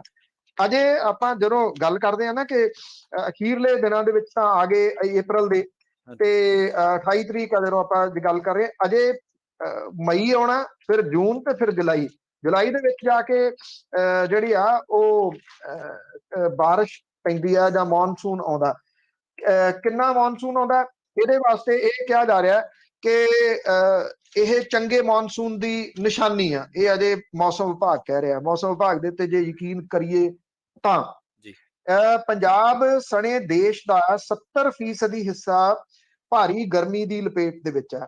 80% ਦੀ ਆਬਾਦੀ ਜਿਹੜੀ ਗਰਮੀ ਦੀ ਲਪੇਟ ਦੇ ਵਿੱਚ ਆ ਗਈ ਹੋਈ ਆ। ਪੰਜਾਬ ਸਣੇ ਦੇਸ਼ ਦੇ 33 ਸ਼ਹਿਰਾਂ ਦੇ ਵਿੱਚ ਤਾਪਮਾਨ 44 ਡਿਗਰੀ ਨੂੰ ਪਾਰ ਕਰ ਗਿਆ ਹੈ। ਸਭ ਤੋਂ ਤੱਤਾ ਰਿਹਾ ਜੀ ਬਠਿੰਡਾ, ਜਿੱਥੇ 44.5 ਡਿਗਰੀ ਜਿਹੜਾ ਉਹ ਤਾਪਮਾਨ ਰਿਕਾਰਡ ਕੀਤਾ ਗਿਆ। ਚੰਡੀਗੜ੍ਹ ਵੀ ਸਭ ਤੋਂ ਜ਼ਿਆਦਾ ਗਰਮ ਰਿਹਾ, ਜਿੱਥੇ 41 ਡਿਗਰੀ ਤੱਕ ਇਹ ਪਹੁੰਚ ਗਿਆ। ਮੌਸਮ ਵਿਭਾਗ ਦੇ ਅਨੁਸਾਰ 1 ਮਈ ਤੱਕ ਗਰਮੀ ਤੋਂ ਕੋਈ ਰਾਹਤ ਨਹੀਂ ਮਿਲਣੀ। ਪਾਰਾ 45 ਡਿਗਰੀ ਤੱਕ ਪਹੁੰਚ ਸਕਦਾ ਹੈ। ਅਪ੍ਰੈਲ ਦੇ ਬਚੇ ਜਿੰਨੇ ਦਿਨ ਨੇ ਇਹਦੇ ਵਿੱਚ ਤਾਪਮਾਨ ਲਗਾਤਾਰ ਵਧੂਗਾ, ਭਿਅੰਕਰ ਲੂ ਚੱਲੂਗੀ ਤੇ 1 ਮਈ ਗਰਮੀ ਦਾ ਪੀਕ ਰਹੂਗਾ। ਉਸ ਤੋਂ ਬਾਅਦ ਕੁਝ ਥਾਵਾਂ ਦੇ ਉੱਤੇ ਕੁਝ ਰਾਹਤ ਜਿਹੜੀ ਆ ਉਹ ਮਿਲ ਸਕਦੀ ਹੈ। ਆਮ ਤੌਰ ਦੇ ਉੱਤੇ ਜਿਹੜੀ ਲੂ ਚੱਲਦੀ ਆ ਉਹ ਮਈ ਦੇ ਵਿੱਚ ਸ਼ੁਰੂ ਹੁੰਦੀ ਹੈ, ਤਕਰੀਬਨ 10 ਮਈ ਤੋਂ। ਇਸ ਵਾਰੀ 10 ਅਪ੍ਰੈਲ ਤੋਂ ਤਕਰੀਬਨ ਜਿਹੜੀ ਸੀ ਉਹ ਲੂ ਚੱਲਣੀ ਸ਼ੁਰੂ ਹੋ ਗਈ। ਪਿਛਲੇ 27 ਦਿਨਾਂ ਦੇ ਵਿੱਚ ਪਾਰਾ 40 ਡਿਗਰੀ ਤੱਕ ਰਿਕਾਰਡ ਕੀਤਾ ਗਿਆ, ਜਿਹੜਾ ਕਿ ਆਮ ਦੇ ਨਾਲੋਂ 5 ਤੋਂ 6 ਡਿਗਰੀ ਤੱਕ ਜਿਹੜਾ ਉਹ ਵੱਧ ਹੈ। ਪਿਛਲੇ ਦਿਨਾਂ ਦੇ ਵਿੱਚ ਬਾਰ-ਬਾਰ ਜਿਹੜਾ ਉਹ ਜਾਣਾ ਪਿਆ ਕੁਝ ਜਿਹੜਾ ਆਪਣੇ ਨਿੱਜੀ ਕੁਝ ਰੁਝੇਵਿਆਂ ਦੇ ਕਰਕੇ। ਤੇ ਜਦੋਂ ਹਾਈਵੇ ਦੇ ਉੱਤੋਂ ਲੰਘਦੇ ਹੋ, ਜਿਹੜਾ ਬਠਿੰਡਾ ਜ਼ੀਰਕਪੁਰ ਹਾਈਵੇ ਆ, ਉਹਦੇ ਵਿੱਚ ਸੰਗਰੂਰ ਬਰਨਾਲਾ ਜਦੋਂ ਏਰੀਆ ਆਉਂਦਾ ਤੇ ਉਹਦੇ ਵਿੱਚ ਨਾ ਥੋੜੀ ਜਿਹੀ ਇਸ ਗੱਲ ਨੂੰ ਦੇਖ ਕੇ ਤਸੱਲੀ ਹੋ ਰਹੀ ਹੈ ਕਿ ਉਹਨਾਂ ਦੇ ਕੰਢਿਆਂ ਦੇ ਉੱਤੇ ਜਿਹੜੇ ਸਾਡੇ ਰਵਾਇਤੀ ਬੂਟੇ ਨੇ, ਨਿੰਮ ਤੇ ਧਰੇਕ, ਉਹ ਕਾਫੀ ਦਿਸਣ ਲੱਗੀ ਆ ਵੱਡੇ ਪੱਧਰ ਦੇ ਉੱਤੇ। ਪਰ ਜਦੋਂ ਆ ਅੱਗ ਵਾਲੀ ਜਿਹੜੀ ਸੁਣ ਰਹੇ ਆ ਨਾੜ ਦੀ, ਵੀ ਜੇ ਉੱਥੇ ਵੀ ਲੱਗ ਗਈ ਤੇ ਉੱਥੇ ਵੀ ਇਹ ਲੂ ਦੇਣੇ ਆ ਬੂਟੇ। ਜਦੋਂ ਜਿਹੜਾ ਹਾਈਵੇ ਬਠਿੰਡੇ ਤੋਂ ਅੰਮ੍ਰਿਤਸਰ ਤੱਕ ਬਣਿਆ, ਉਹ ਹਾਈਵੇ ਤੁਸੀਂ ਕਿਤੇ ਦੇਖਣਾ ਉਹਦੇ ਉੱਤੇ ਕੋਈ ਬੂਟਾ ਹੀ ਨਹੀਂ ਲਾਇਆ ਗਿਆ ਜੀ। ਜਿਹੜੇ ਵਿਚਾਲੇ ਲਾਏ ਗਏ ਆ ਉਹ ਬੂਟੇ ਤਪਸ਼ ਘਟਾਉਣ ਵਾਲੇ ਬੂਟੇ ਨਹੀਂ ਹੈਗੇ। ਜਿਹੜੇ ਰਵਾਇਤੀ ਬੂਟੇ ਨੇ, ਜੇ ਉਸ ਪਾਸੇ ਵੱਲ ਨੂੰ ਪੰਜਾਬ ਨਾ ਮੁੜਿਆ ਤੇ ਇਹ ਭੱਠ ਜਿਹੜੀ ਆ ਇਹ ਹੋਰ ਤੇਜ਼ ਹੁੰਦੀ ਜਾਣੀ ਆ। ਮਨੁੱਖ ਗਲਤੀਆਂ ਸਮਝੂਗਾ ਜਾਂ ਨਹੀਂ ਇਹ ਨਹੀਂ ਪਤਾ, ਪਰ ਇੰਨਾ ਜ਼ਰੂਰ ਹੈ ਕਿ ਕੁਦਰਤ ਦੇ ਨਾਲ ਆਡਾ ਜ਼ਰੂਰ ਲੈ ਰਿਹਾ ਜੀ ਮਨੁੱਖ, ਚਾਹੇ ਉਹ ਪਾਣੀ ਵਾਲੇ ਮਾਮਲੇ ਦੇ ਉੱਤੇ ਹੈ ਤੇ ਚਾਹੇ ਇਹ এনवायरमेंट ਨੂੰ ਗੰਦਾ ਕਰਨ ਵਾਲੇ ਮਾਮਲੇ ਦੇ ਉੱਤੇ ਹੈ। ਇਹ ਹੋ ਸਾਰਾ ਕੁਝ ਉਹਦੀ ਵਜ੍ਹਾ ਕਰਕੇ ਰਿਹਾ। ਜੀ ਬਿਲਕੁਲ। ਵੈਸੇ ਤਾਂ ਅਸੀਂ ਬਹੁਤ ਧਿਰਾਂ ਦੇ ਵਿੱਚ ਵੰਡੇ ਹੋਏ ਆ। ਕੋਈ ਕਹਿੰਦਾ ਮੈਂ ਅਕਾਲੀ ਹਾਂ, ਕੋਈ ਕਹਿੰਦਾ ਮੈਂ ਕਾਂਗਰਸੀ ਹਾਂ, ਕੋਈ ਕਹਿੰਦਾ ਮੈਂ ਕੌਣ ਆ। ਇਸੇ ਤਰ੍ਹਾਂ ਫਿਰਕਿਆਂ ਦੇ ਵਿੱਚ ਵੰਡੇ ਹੋਏ ਆ। ਗਾਂ ਅਸੀਂ ਹੋਰ ਵਰਗ ਵੰਡ ਕਰ ਲਈ ਆ, ਪਰ ਸਾਹ ਤਾਂ ਆਕਸੀਜਨ ਤਾਂ ਹਰ ਇੱਕ ਦੇ ਬੱਚੇ ਨੂੰ ਚਾਹੀਦੀ ਹੈ। ਸੋ ਸਾਨੂੰ ਸਾਰਿਆਂ ਨੂੰ ਰਲ ਕੇ ਹੰਭਲਾ ਮਾਰਨਾ ਚਾਹੀਦਾ ਵਾਤਾਵਰਨ ਨੂੰ ਬਚਾਉਣ ਦਾ। ਪਵਨ ਸਾਹਿਬ ਬਹੁਤ ਬਹੁਤ ਧੰਨਵਾਦ ਜੀ ਇਹਨਾਂ ਖਾਸ ਜਾਣਕਾਰੀਆਂ ਦੇ ਲਈ। ਮਿਹਰਬਾਨੀ ਧੰਨਵਾਦ, ਥੈਂਕ ਯੂ ਜੀ। ਸੋ ਦਰਸ਼ਕੋ ਸਰੋਤੇ ਸਨ ਆਪਣੇ ਨਾਲ ਪੰਜਾਬ ਤੋਂ ਜੁੜੇ ਬਲਤੇਜ ਪੰਨੂ ਜੀ, ਜਿਨ੍ਹਾਂ ਨੇ ਵਾਤਾਵਰਨ ਦੀ ਚਿੰਤਾ ਕਰਨ ਦੇ ਨਾਲ ਨਾਲ ਆਪਾਂ ਨੂੰ ਏਅਰਪੋਰਟ ਤੱਕ ਜਿਹੜੀਆਂ ਦਿੱਲੀ ਤੇ ਬੱਸਾਂ ਜਾਣਗੀਆਂ ਸਰਕਾਰੀ ਵੱਲੋਂ ਬੱਸਾਂ, ਉੱਥੋਂ ਤੱਕ ਦੀ ਜਾਣਕਾਰੀ ਦਿੱਤੀ ਹੈ। ਜਾਂਦਿਆਂ ਤੇ ਸਾਡੇ ਸਪਾਂਸਰ ਦਾ ਧੰਨਵਾਦ ਵੀ ਕਰਦੇ ਹਾਂ ਤੇ ਇੱਕ ਨਜ਼ਰ ਫੇਰ ਮਾਰਦੇ ਚੱਲਦੇ ਹਾਂ ਜੀ। ਖਾਲਸਾ ਇੰਸ਼ੋਰੈਂਸ ਏਜੰਸੀ ਵਾਲੇ ਸਾਡੇ ਪ੍ਰੋਗਰਾਮ ਦੇ ਸਪਾਂਸਰ ਨੇ, ਜਿਨ੍ਹਾਂ ਦੇ ਨਾਲ ਤੁਸੀਂ ਕਿਸੇ ਵੀ ਤਰ੍ਹਾਂ ਦੀ ਇੰਸ਼ੋਰੈਂਸ ਲੈਣੀ ਹੈ ਤਾਂ ਸੰਪਰਕ ਕਰ ਸਕਦੇ ਹੋ। 408 272 2500 ਉਹਨਾਂ ਦਾ ਨੰਬਰ ਹੈ। ਵਧੀਆ ਸੇਵਾਵਾਂ ਦਿੰਦੇ ਨੇ। ਟਰਕੀਆਨਾ ਇਮੀਗ੍ਰੇਸ਼ਨ ਲਾਅ ਫਰਮ ਵਾਲੇ, ਜੇ ਟਰਕੀਆਨਾ ਇਮੀਗ੍ਰੇਸ਼ਨ ਬਾਬਤ ਤੁਹਾਡੀ ਕੋਈ ਸਲਾਹ, ਕੋਈ ਸਵਾਲ ਕਰਨਾ ਤਾਂ ਤੁਸੀਂ ਉਹਨਾਂ ਦੇ ਨਾਲ ਜਿਹੜਾ ਗੱਲਬਾਤ ਕਰ ਸਕਦੇ ਹੋ। ਨੰਬਰ ਹੈ ਜੀ 415 909 0503। ਜ਼ੈਂਡਰ ਗਰੁੱਪ ਵਾਲੇ ਜਿਹੜੇ ਕਿ ਘਰ ਖਰੀਦਣ ਦੇ ਵਿੱਚ ਤੁਹਾਡੀ ਮਦਦ ਕਰ ਸਕਦੇ ਨੇ, ਘਰ ਵੇਚਣਾ, ਘਰ ਖਰੀਦਣਾ ਜਾਂ ਲੈਣਾ, ਹੋਮ ਲੋਨ, ਤਾਂ ਤੁਹਾਡੀ ਹਰ ਤਰੀਕੇ ਨਾਲ ਵਧੀਆ ਸੇਵਾਵਾਂ ਤੁਹਾਨੂੰ ਦੇਣਗੇ। ਨੰਬਰ ਨੋਟ ਕਰ ਸਕਦੇ ਹੋ, 855 905 2575 ਇਹਨਾਂ ਦਾ ਨੰਬਰ ਹੈ। ਸੋ ਅੱਜ ਦਾ ਇਹ ਪ੍ਰੋਗਰਾਮ ਖਬਰ ਤੇ ਨਜ਼ਰ ਆਪਾਂ ਇੱਥੇ ਸਮਾਪਤ ਕਰਦੇ ਹਾਂ। ਕੱਲ ਫਿਰ ਮੁਲਾਕਾਤ ਹੋਏਗੀ ਨਵੀਆਂ ਤੇ ਅਹਿਮ ਖਬਰਾਂ ਲੈ ਕੇ ਤੁਹਾਡੇ ਸਨਮੁਖ ਹਾਜ਼ਰ ਹੋਵਾਂਗੇ। ਤੁਹਾਡਾ ਸਾਰਿਆਂ ਦਾ ਬਹੁਤ ਬਹੁਤ ਧੰਨਵਾਦ। ਜੁੜੇ ਰਹੋ ਪੰਜਾਬੀ ਰੇਡੀਓ USA ਨਾਲ। ਸਤਿ ਸ਼੍ਰੀ ਅਕਾਲ।